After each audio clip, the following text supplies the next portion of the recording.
ما السورة التي ذكر فيها تابوت موسى؟ القصص، يوسف، النمل.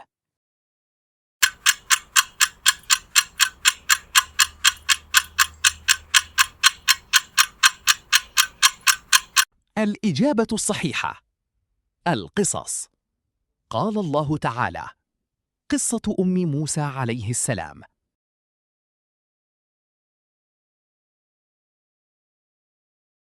من هو النبي الذي قال: وما توفيقي إلا بالله؟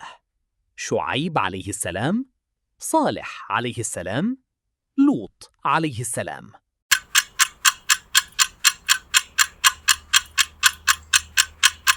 الإجابة الصحيحة شعيب عليه السلام. قال الله تعالى: وما توفيقي إلا بالله. ما السورة التي ورد فيها ذكر السمكة في قصة موسى؟ الكهف، طه، الأنبياء.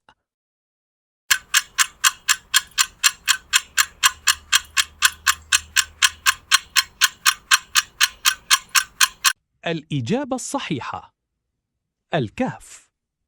قال الله تعالى: قصة موسى وفتاه.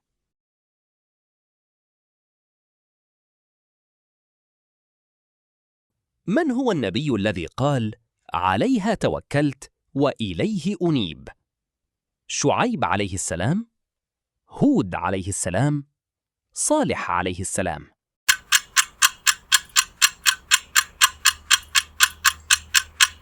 الإجابة الصحيحة شعيب عليه السلام. قال الله تعالى: عليه توكلت وإليه أنيب. ما السورة التي ذكر فيها بناء السد بين يأجوج ومأجوج؟ الكهف، الأنبياء، القصص.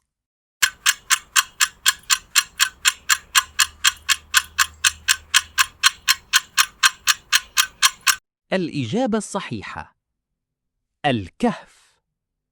قال الله تعالى: قصة ذي القرنين.